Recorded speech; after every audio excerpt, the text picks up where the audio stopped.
Buenas.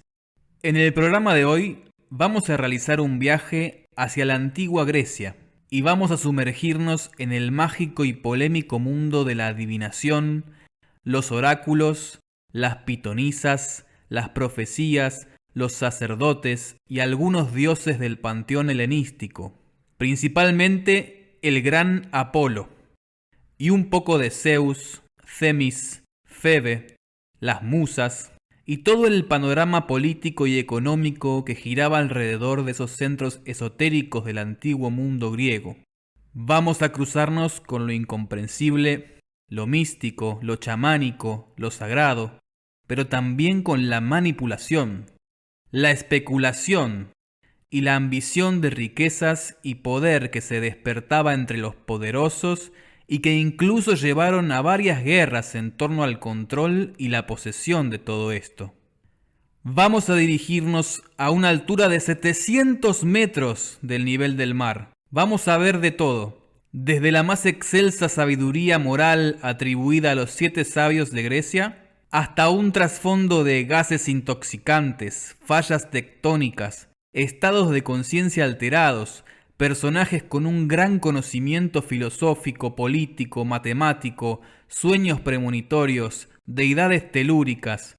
Toda esta ensalada cultural mezclada en un mismo escenario, porque estamos hablando del famoso Oráculo de Delfos.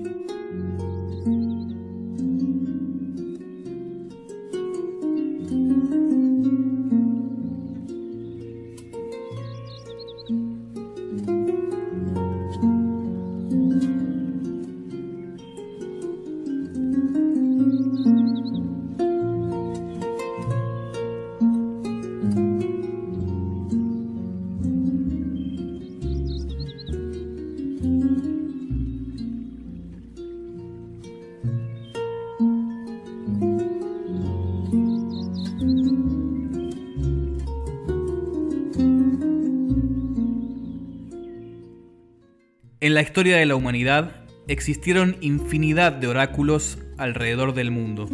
La palabra oráculo viene del verbo orare en latín, que significa hablar, y se agrega el sufijo culum, que en este caso puede referirse a un instrumento que se usa para ejecutar la acción.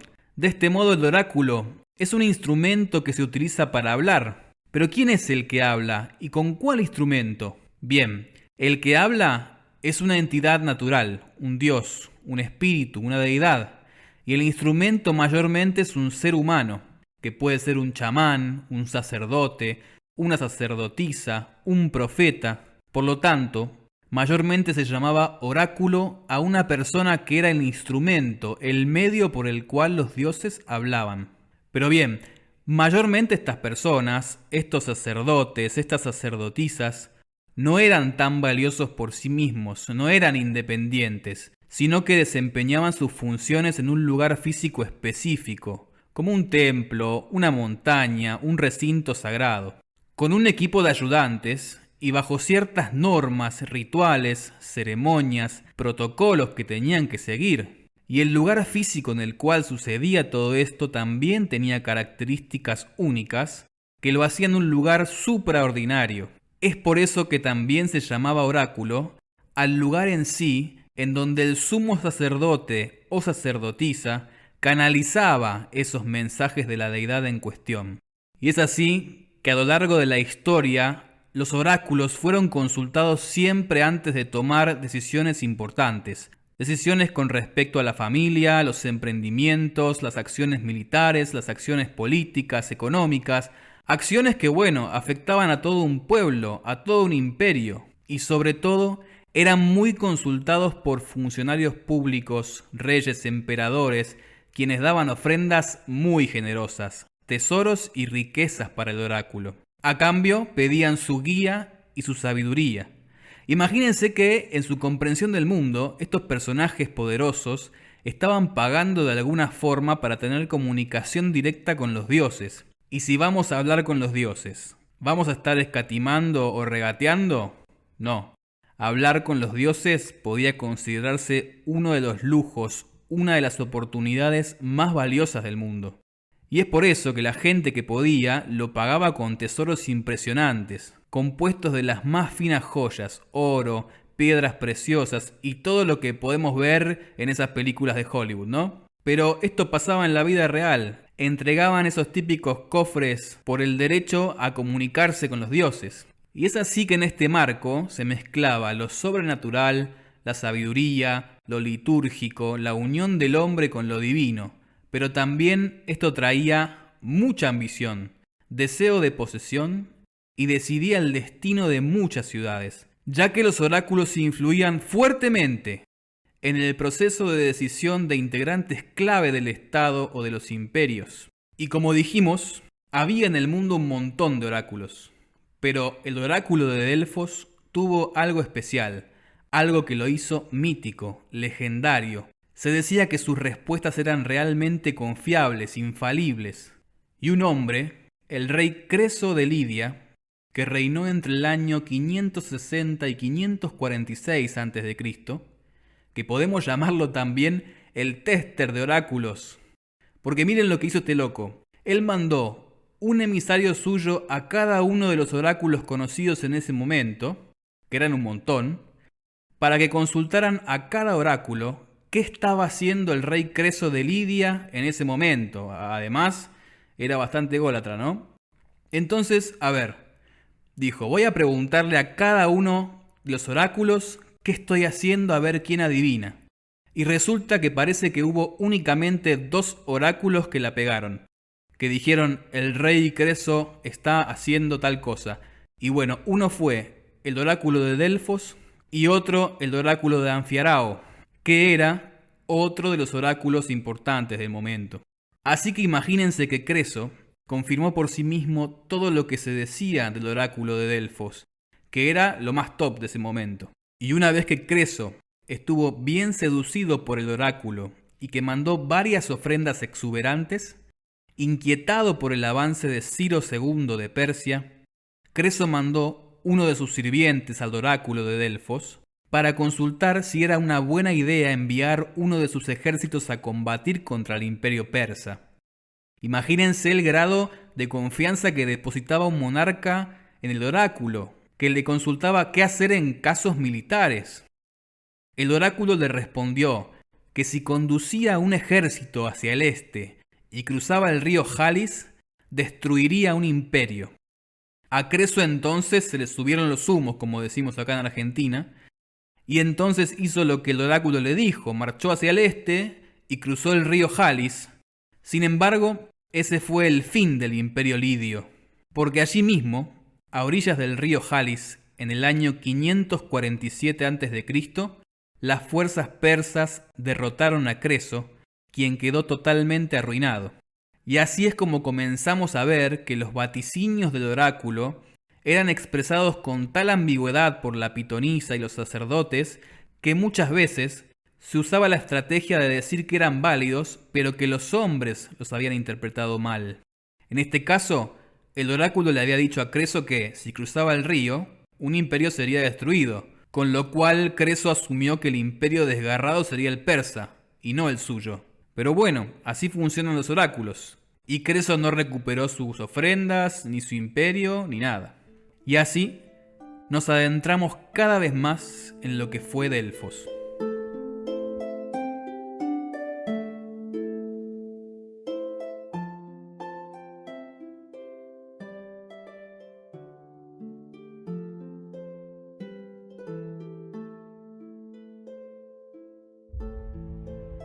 El oráculo de Delfos estaba situado junto al monte Parnaso, en la villa de Delfos, en lo que actualmente es la región de Fócida, en Grecia. Una región que históricamente celebró muchas alianzas con los espartanos, sí, los de las películas, quienes la defendían militarmente y muchas veces la sacaban de aprieto frente a invasores vecinos que codiciaban apoderarse de Delfos y su oráculo. Vamos a ver que esto era un constante en la historia de Delfos. Todos querían agarrar de ese tesoro, ¿no? Bien, el oráculo de Delfos como tal estuvo activo aproximadamente desde el año 1400 a.C. y fue consultado activamente por aproximadamente 1000 años. o sea que su prestigio y su rol en el mundo antiguo fue muy relevante. Las leyendas cuentan que en la antigüedad, en sus inicios, este oráculo estaba dedicado a otros dioses. Había sacerdotisas, de las cuales ya vamos a hablar más en profundidad, que se dedicaban a recibir los mensajes de dioses como Themis, que era la diosa de la justicia, la ley divina, el orden, de Febe, deidad que pertenecía a la primera generación de los famosos titanes griegos, esos gigantes, esos que conformaban el panteón preolímpico, y Febe era hija de Gaia, la diosa de la tierra. Algunos también dicen que el oráculo, en un momento, tuvo sacerdotisas dedicadas a recibir mensajes de Poseidón, el famoso dios de los océanos. E incluso el oráculo estaba dominado en un momento por la gran serpiente Pithon, que de acuerdo a la mitología griega, vivía en el centro de la tierra, y que precisamente esta serpiente antigua habitaba ahí, justamente en Delfos. Y de ahí es que las sacerdotisas que hacían de oráculo, que se comunicaban con los dioses, se llaman Pythia, palabra que después pasó a modernizarse como pitonisa. Término también que se hizo muy famoso gracias a la película Matrix, por ejemplo, ¿no? En donde estaba esta pitonisa que le daba mensajes premonitorios, misteriosos a Neo y compañía. Y todo esto es importante porque, como dijimos, el oráculo estaba dedicado a dioses de un carácter más telúrico, que tenían que ver más con la tierra, Gaia. Esta relación entre Febe, que es hija de Gaia, la tierra, y Pithon, que vive en el centro de la tierra y se asoma por ahí por Delfos, nos hablan de cultos y prácticas que se llevaban a cabo en Delfos, que tienen que ver más con lo chtónico, y con esta palabra nos referimos a todo lo que pertenecía al inframundo, porque son dioses chtónicos, se traduce como telúricos, pero no es un término griego que se refiera a la superficie de la tierra, sino al interior, a las profundidades de la tierra. Entonces, de alguna forma, estas picias, estas pitonisas, eran sumas sacerdotisas que canalizaban mensajes de entidades del inframundo. Incluso una práctica común en los oráculos, llamada ekimisi, consistía en dormir sobre el suelo de ese lugar sagrado, para que uno estuviera con la cabeza bien cerca de las entidades que estaban en el interior de la tierra, debajo del suelo, y de ese modo se buscaba que durante los sueños le sean revelados a la persona mensajes de esas deidades. Y así toma plena expresión esta relación entre lo telúrico, lo astral, lo premonitorio, lo sobrenatural. Hasta que en cierto momento, el oráculo de Delfos deja de pertenecer a estas entidades terráqueas y pasa a estar dedicado a establecer comunicación con el dios Apolo.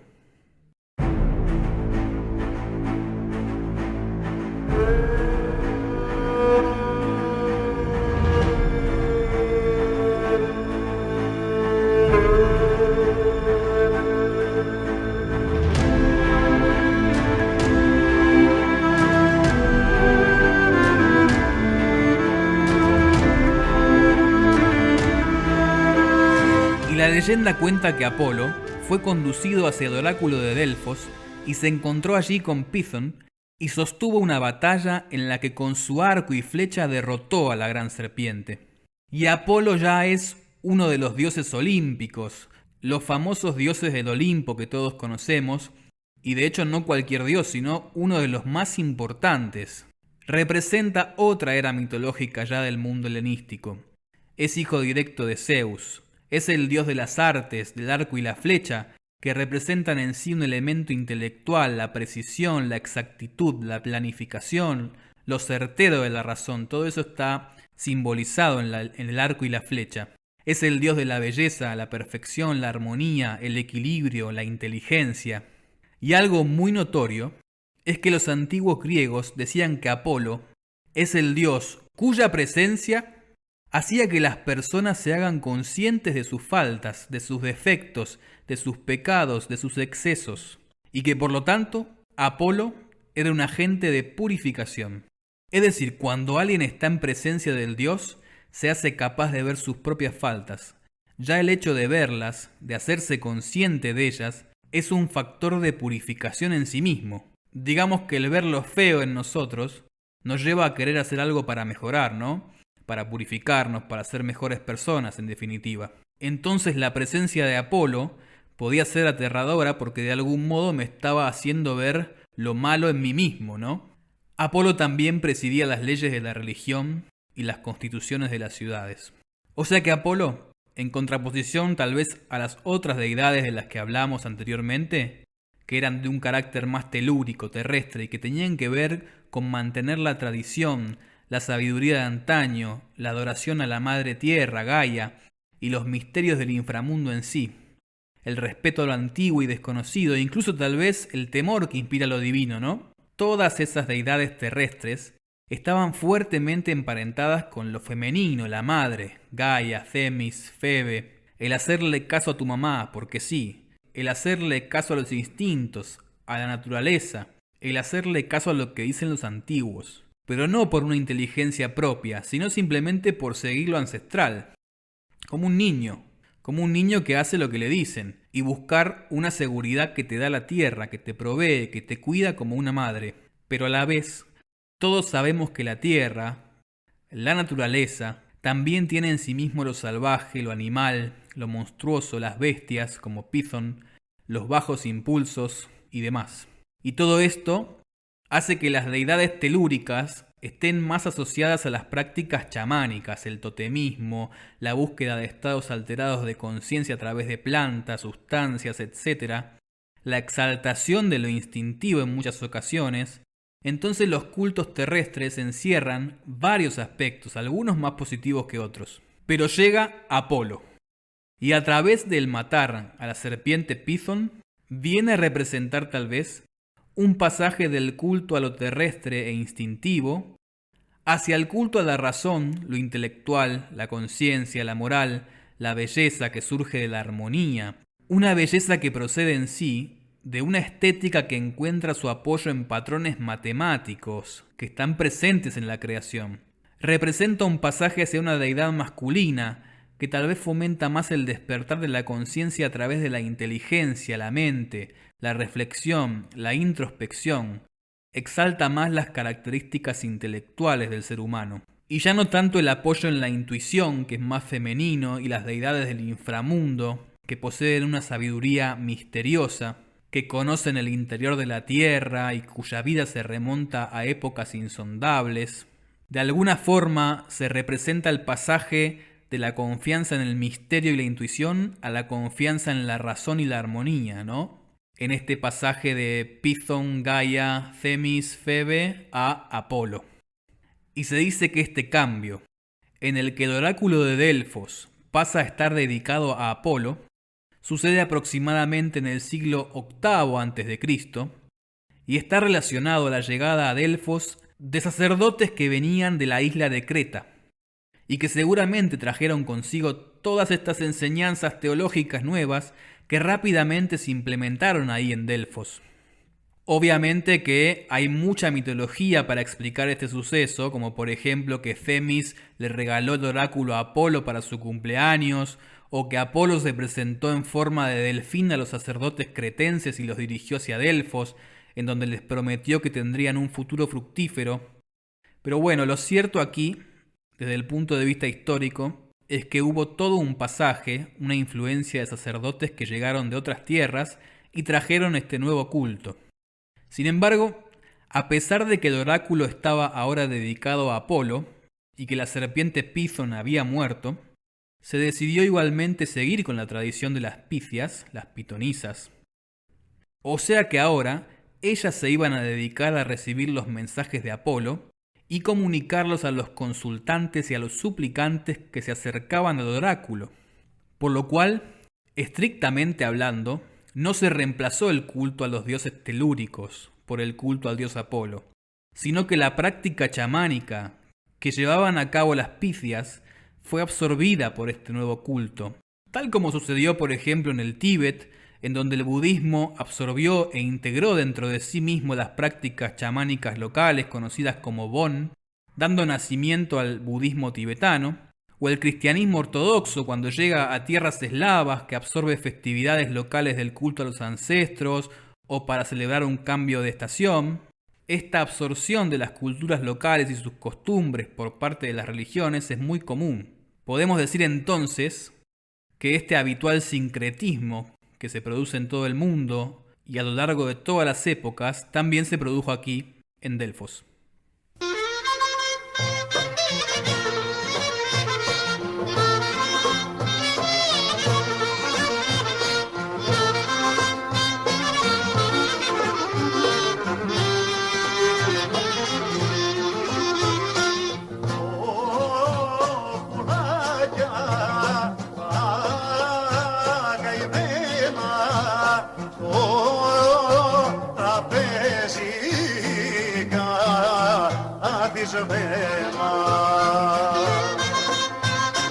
Hubo muchísimas picias, muchísimas pitonisas a lo largo de la historia.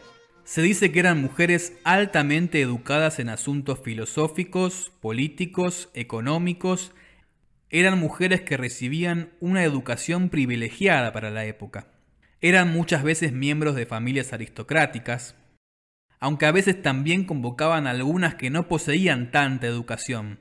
Además, se requería que tengan una alta moralidad, una vida libre de problemas y que sean vírgenes.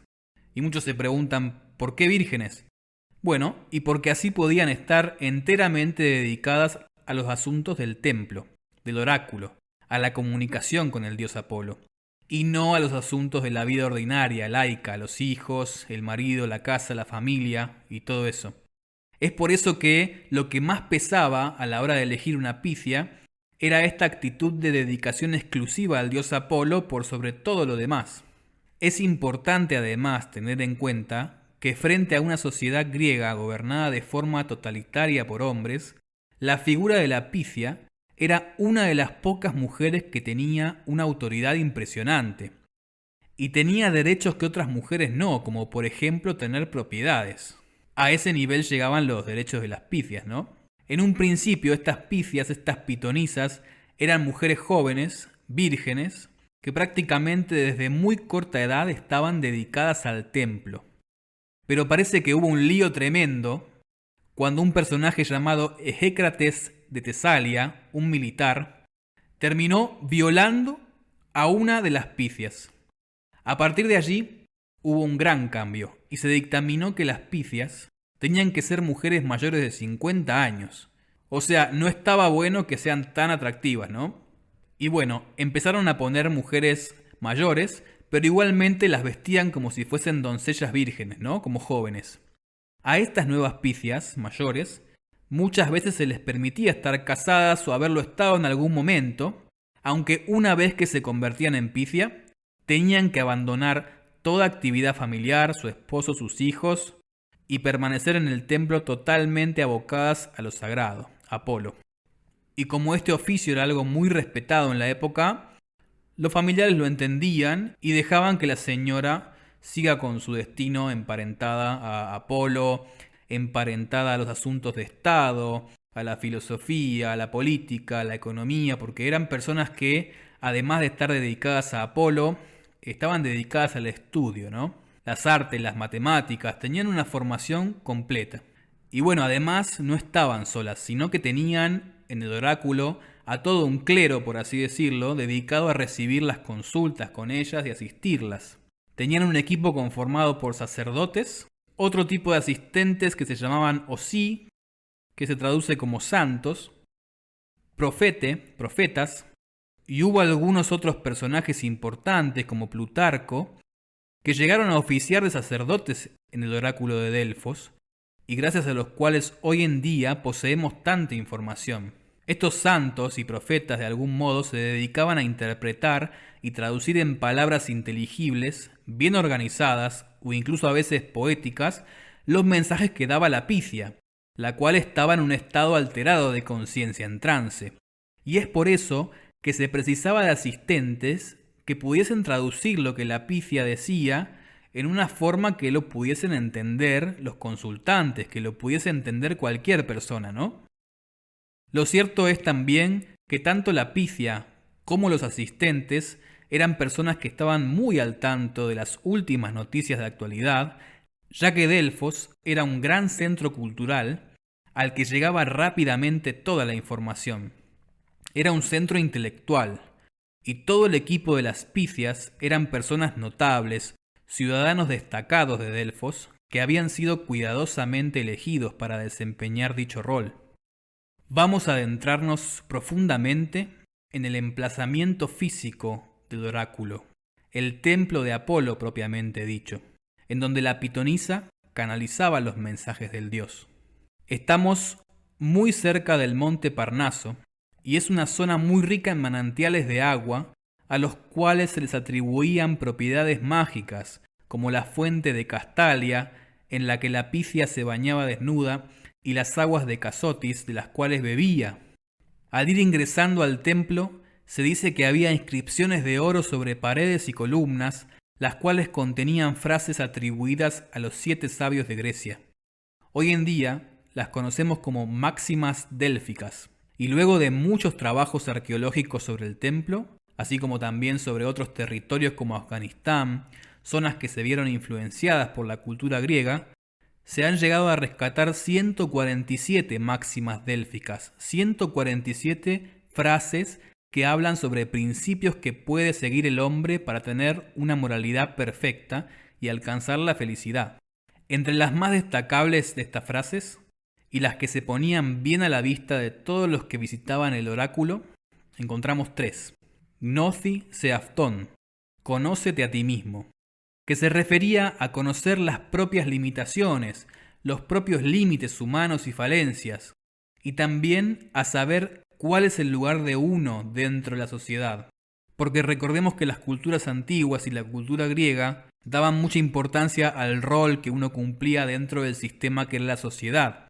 Entonces uno tenía que adecuarse a ese rol, un poco como pasa con las enseñanzas de Confucio, ¿no? Con el pensamiento confuciano, que dicen si sos padre, hace las cosas bien como padre, si sos hijo, hace bien las cosas como hijo, si sos un gobernante, goberna bien, si sos un esclavo, serví bien a tu patrón.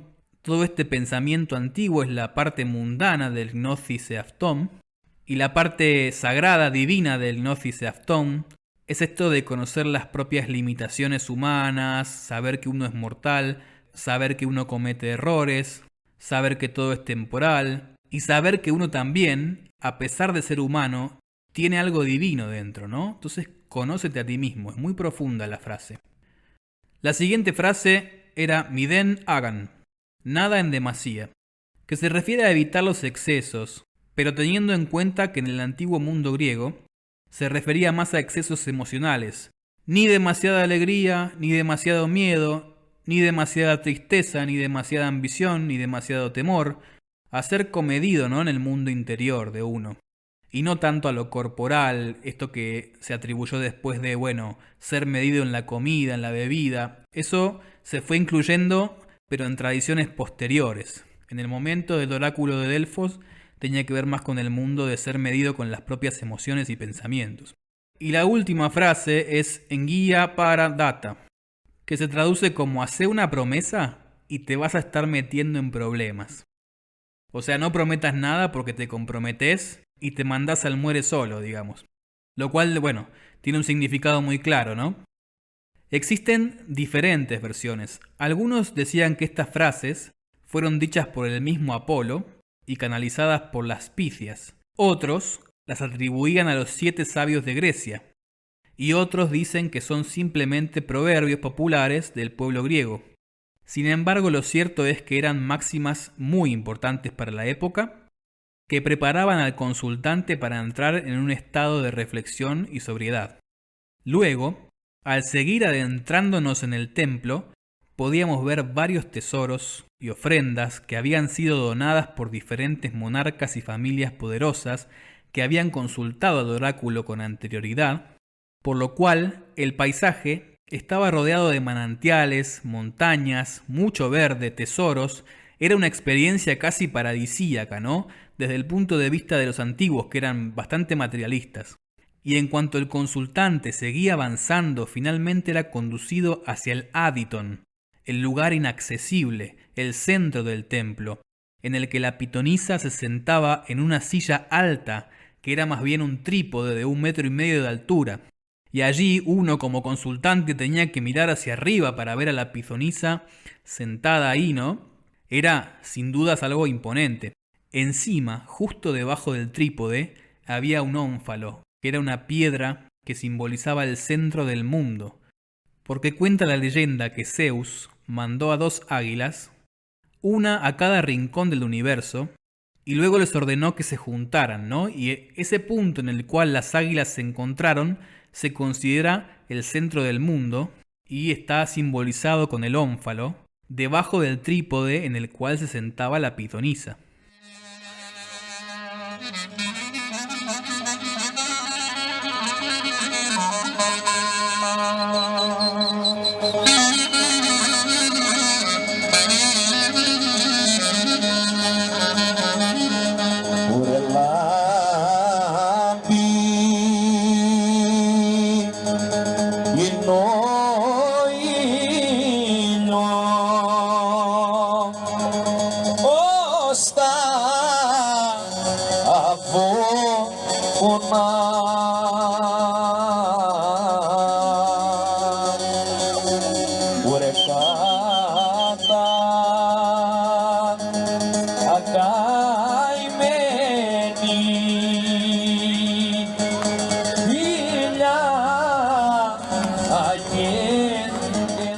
Y acá vamos llegando a una de las cosas más polémicas e interesantes, y es que tanto el ónfalo como el trípode sobre el que estaba sentada la pifia tenían agujeros para poder conducir correctamente las emanaciones de un humo gaseoso que emanaba de una grieta natural que había en la Tierra.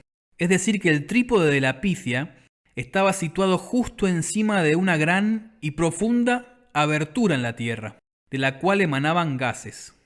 Y justamente esos gases eran los que hacían entrar a la pifia en un estado de trance en el cual era capaz de recibir los mensajes del dios Apolo, y los comunicaba de un modo tan ambiguo y misterioso que los sacerdotes se encargaban de transcribir, interpretar y entregar al consultante presente ese mensaje, pero como un poco más armado, ¿no? Un poco más presentable.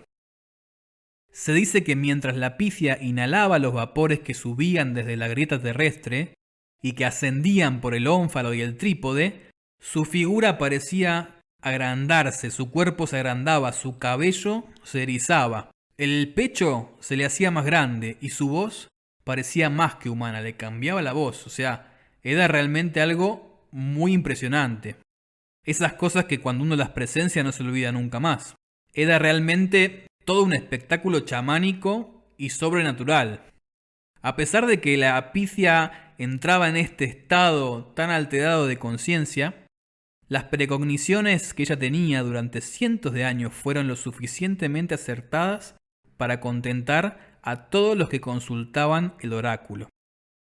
Es justamente por esta exposición a tales vapores y estados de conciencia fuertemente alterados que solo se permitía consultar a la pitonisa una vez al mes. Hubo muchísimas investigaciones arqueológicas en Delfos, algunas que desmentían el tema de los vapores y otras que lo confirmaban. Incluso personajes de la iglesia cristiana como Juan Crisóstomo se encargaron en su momento de dar una imagen diabólica a la pitonisa, como una mujer totalmente drogada y siniestra que decía sin sentidos. Pero varios intelectuales de la época que oficiaron como sacerdotes nos cuentan que, si bien se trataba de un estado de conciencia alterado, no llegaba a tales extremos, como para pensar que era algo parecido al exorcista, ¿no? Nada que ver. También la pifia muchas veces mascaba hojas de laurel en las cuales se creía que el dios Apolo habitaba. Y finalmente, en los años 80, un super equipo de 5 especialistas, que los voy a nombrar, son el geólogo Jell Seilinga de Boer, el arqueólogo John Hale, el químico forense Jeffrey Shanton y el toxicólogo Henry Spiller. Este super equipo interdisciplinario se dedicó a investigar el oráculo de Delfos, fue al sitio, fue a Delfos, en la actual Grecia, y confirmaron que en el lugar exacto del templo donde estaba el Aditon, ahí donde se sentaba la pifia, había una falla tectónica, una grieta de la cual emanaban gases como el etileno. Y bueno, los efectos del etileno, coinciden con los síntomas que presentaba la pifia, los cuales nos describe en sus textos Plutarco. Y el etileno puede emanar un olor dulce, tal como describen los testimonios de esas personas que ingresaban al Aditum y le atribuían este olor dulce a la presencia de Apolo en el lugar, ¿no? Y bueno, esto explica por qué se podía consultar a la pifia una vez al mes y por qué se decía que el oficio de pifia acortaba la vida. De hecho, los testimonios de los sacerdotes nos dicen que luego de una consulta, la pifia quedaba tan extenuada como el más exigido de los deportistas. También era sabido que el dios Apolo estaba presente solamente durante una temporada del año, luego de la cual se iba a otras tierras, por lo cual el oráculo ya no podía ser consultado. Es por eso que el templo solo ofrecía sus servicios durante los 9 meses más calientes del año. Durante los meses fríos, no. Esto se corresponde de forma muy precisa con los periodos de actividad geológica que hacían que los vapores se emanaran durante algunas épocas, las épocas más calurosas, y no en invierno. O sea que esto los investigadores también lo tienen como un punto para reflexionar, ¿no? Pero bueno, tampoco hay que caer en el simplismo de pensar que las pitonisas eran simplemente personas que decían estupideces bajo los efectos del etileno o mentirosos empedernidos, ¿no? Sino que más bien podemos tomarlo como personas que intentaban canalizar respuestas que provenían de un estado mental diferente al habitual. Esta necesidad del hombre de salirse de su racionalidad por un momento está presente en todas las épocas y culturas. En algunas se utilizaban diversas plantas psicotrópicas, en otras venenos. Lo importante al respecto es el deseo del hombre de apagar por unos instantes su mente racional y conectarse de forma temporal con su intuición, e intentar así encontrar respuestas y soluciones a desafíos, malestares y preocupaciones que le aquejan en su cruda cotidianeidad. Por lo cual, para poder ponernos en la piel de los antiguos, no podemos caer en simplismos, demonizando o tratando de ignorantes a los sumos sacerdotes de otros cultos que hoy nos resultan un poco lejanos tal vez, sino que más allá de que hoy podamos estudiar sus historias desde un punto de vista más objetivo y ya con mucho más conocimiento filosófico, psicológico, lo cual nos permite formarnos opiniones un poco más precisas, es bueno darle el respeto que se merecen y no caer en generalizar, ¿no? Por supuesto que seguramente habría algo de ambigüedad en las respuestas de los oráculos, sesgos cognitivos por parte de los consultantes que al escuchar una respuesta buscaban confirmar sus propios deseos, especulación, trances, intereses políticos y económicos, pero también seguramente había alguna intención en algún lado o una creencia de que se estaban comunicando con algo sobrehumano, con una deidad. Y no estamos ahora como en posición de juzgar, sino simplemente de conocer su historia. Porque la historia, de algún modo, para poder ser escuchada, para que podamos abrirnos a conocerla, requiere que callemos por un momento esa mente que juzga y nos dediquemos a investigar, ¿no? Y como dijimos, tanto la pifia como su equipo eran personas extremadamente preparadas para la época. Y el proceso que tenían que atravesar los consultantes para poder preguntar algo al oráculo era bastante estructurado. Es por eso que ahora vamos a adentrarnos en ese proceso que llamaban el viaje del consultante o el viaje del suplicante.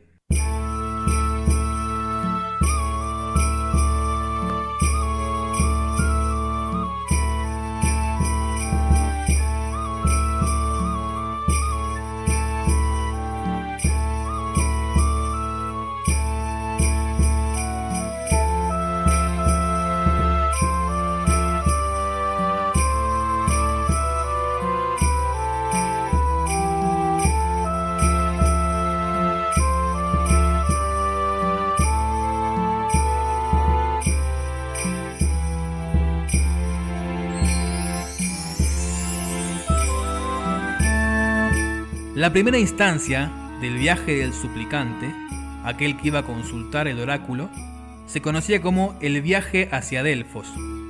En la antigüedad no existían los aviones, ni el colectivo, ni redes sociales para ver selfies de los sacerdotes y otros consultantes en la puerta del templo.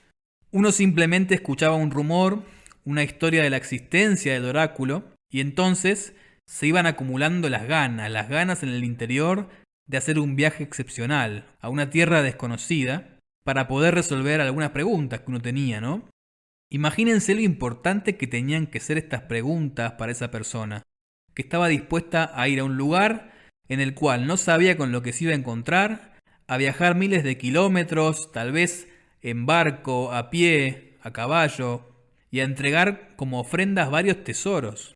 Se decía que ya el deseo de emprender el viaje y realizarlo era un acto de introspección y decisión que acercaba al consultante hacia sí mismo y hacia las respuestas a esas preguntas, ¿no?, que tenía en su interior. La segunda fase era la preparación del consultante. Una vez que el consultante llegaba a Delfos, era entrevistado por los sacerdotes, los cuales le hacían formular sus preguntas de forma ordenada. Le decían: mirá, vos querés preguntar esto, ordenate así, pensalo mejor, escribilo. Lo ayudaban de algún modo a organizar bien su pensamiento y a definir qué cosas quería averiguar. Y si reflexionamos, podemos ver que este proceso era también de suma utilidad, ¿no? A todos nos sirve mucho que una persona externa nos ayude a ver bien qué es lo que queremos conseguir, ¿no? Además, si los sacerdotes veían que el caso era idóneo, se dedicaban a analizar bien la situación del consultante, entre ellos y con la pitonisa varios días, antes de realizar la consulta ritual en sí. Pero bueno, por lo menos se ocupaban de analizar en profundidad la situación del consultante y de ir trabajando interiormente una respuesta, ¿no? También le hacían dar ofrendas hacia el templo, juntar hojas de laurel para luego entregarle a la pitonisa, que dijimos que representaban al dios Apolo.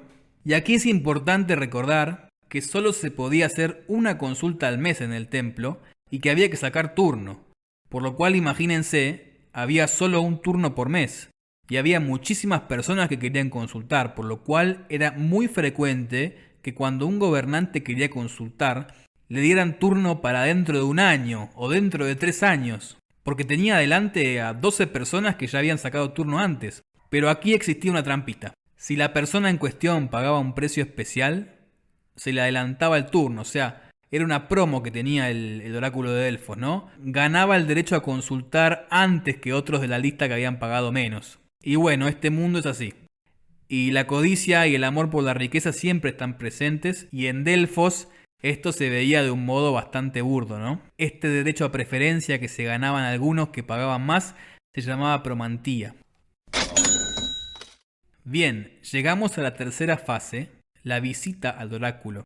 Momentos antes de visitar a la pitonisa, el suplicante realizaba el sacrificio de una oveja.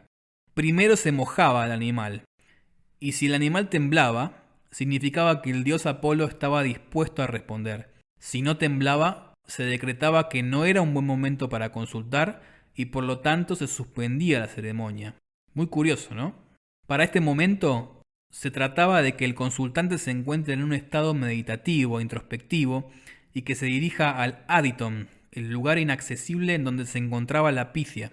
Allí, sentada en su trípode, ella respondía a las preguntas del consultante una a una, y los sacerdotes escribían interpretaciones redactadas de un modo poético. Y finalmente estaba la fase del retorno al hogar, porque el oráculo solamente brindaba consejos, es decir, que luego era responsabilidad del consultante implementarlos en su vida con acciones prácticas. Por lo cual aquí el consultante se despedía y emprendía el viaje de regreso a su hogar con la clara intención de aplicar el conocimiento que había adquirido en este viaje que consideraba revelador. A lo largo de la historia, si bien el oráculo gozó de gran prestigio, fueron muy marcados los testimonios de personas que comentaban que las respuestas del oráculo eran muy ambiguas y que su precisión se debía en cierta forma a esta característica de su forma de expresarse o de formular las respuestas por parte de los sacerdotes, ¿no? Dejando de alguna forma mucho más lugar a la libre interpretación de los consultantes. Y recordemos esto que pasó con el famoso Creso de Lidia, que le dijeron algo que era muy ambiguo y que él interpretó como le pareció más adecuado. Pero luego le fue muy mal. Es interesante que varios investigadores psicológicos de hoy en día asocian este tema al efecto Barnum-Forer o falacia de validación personal, que consiste en la ilusión de atribuirle precisión a afirmaciones acerca de nuestra personalidad que son extremadamente genéricas. Por ejemplo, alguien nos dice, sos una persona muy autocrítica. Y nosotros decimos, ¿cómo me conoce este tipo? Qué poderoso que es este astrólogo, la verdad que la pegó. O sos una persona que a veces tiene deseos poco realistas. Y bueno, todos somos poco realistas a veces, ¿no? O nos dicen, sos una persona que a veces muestra un carácter introvertido, pero que con algunos se comporta de forma extrovertida. O sos una persona que busca siempre la seguridad.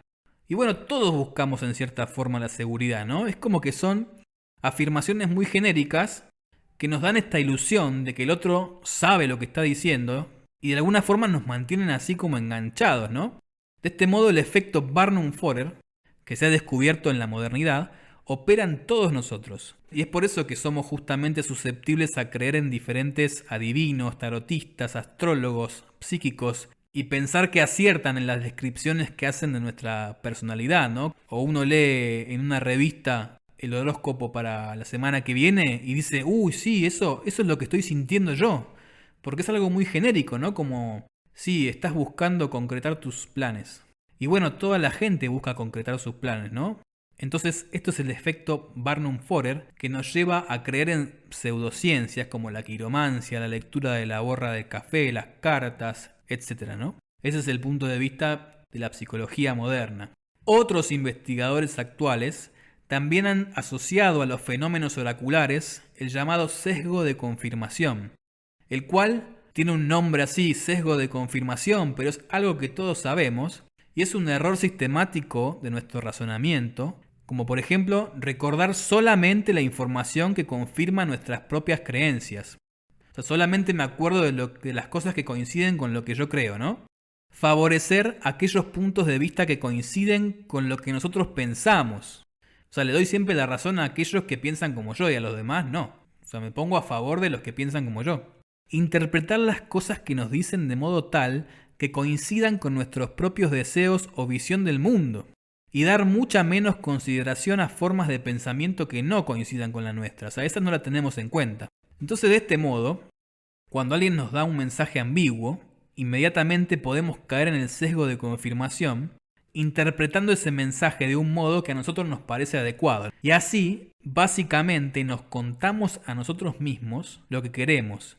Y nos decimos que lo que nos dijo el oráculo significa lo que nosotros queremos en realidad, ¿no? Entonces los mensajes ambiguos tienen el poder de generar todos esos mecanismos en la mente humana. Pero bueno, eso no quita que algo especial evidentemente se producía en Delfos y que aproximadamente por 1000 años fue un oráculo muy respetado. Y como todo lo que brilla, pronto atrajo las miradas de los conquistadores.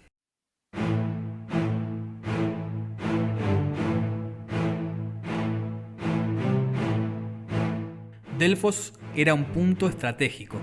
Recibía ofrendas copiosas, por lo cual representaba la posibilidad de administrar grandes riquezas, brindaba vaticinios a los poderosos, pudiendo influir en decisiones políticas, militares y económicas, y además era un punto de confluencia intelectual, filosófico, cultural. Hasta se organizaban allí los Juegos Pitios, una suerte de olimpiadas modernas con diferentes disciplinas deportivas, pero que además incluían también competencias artísticas de músicos, poetas y todo tipo de talentosos. Así que llevaban mucha gente, movían mucha plata. Es por esto que, luego de constantes amenazas e intentos de conquista, las autoridades de Delfos tuvieron que ceder el control a la anfictionía. ¿Qué era la anfictionía? La anfictionía era una agrupación religiosa que estaba formada por 12 pueblos de Grecia Central. Y bueno, básicamente unidos tenían la fuerza necesaria para hacer frente a los demás, ¿no? Y hacer fuerza para que nadie los conquiste. Entonces, los miembros de esta liga pasaron a administrar Delfos política y económicamente. Pero aún así, esto no alcanzó. Y se llegaron a producir 4 guerras que se conocen como las guerras sagradas. Siempre me hace mucha gracia este término histórico de guerras sagradas, ¿no? Porque ¿qué puede tener de sagrado una guerra? ¿Qué puede tener de sagrado matar a otras personas? Y en estas guerras se luchó fuertemente para ver quién se quedaba con el control de Delfos, incluyendo por supuesto también todos sus tesoros. La primera guerra fue entre la gente de Delfos y la de Cirra. La segunda fue un enfrentamiento directo entre Atenas y Esparta. En la tercera hubo un despelote bárbaro, porque primero los focenses se apoderaron de Delfos y Esparta intervino para devolverle el templo a los delfios, pero luego Atenas, con el apoyo de Esparta, recuperaron el templo y se lo dieron de nuevo a los focenses. Hasta que luego intervino Filipo II de Macedonia, venció a los focenses, o sea, repartió para todos lados, y a partir de ese momento Macedonia fue admitida como uno de los pueblos de la Anfictionía con derecho a administrar el templo de Apolo. O sea, se cagaron a trompadas entre todos y Filipo entró dando codazos hasta que dijo, bueno, acá ahora Macedonia es parte de la Anfictionía y controla el templo. Y por último, en la Cuarta Guerra, los macedonios derrotaron también a Atenas y a Tebas, o sea, Filipo siguió repartiendo, por lo cual obtuvieron hegemonía sobre toda Grecia y total control sobre el oráculo de Delfos. Así que todo este tema de las pizonisas, los tesoros, hablar con los dioses y todo eso, generó un todos contra todos para quedarse con el poder, el oro y lo sagrado. Y esto nos lleva a reflexionar fuertemente en que el interés material humano se impone profundamente ante lo espiritual. Porque recordemos que las guerras son muerte.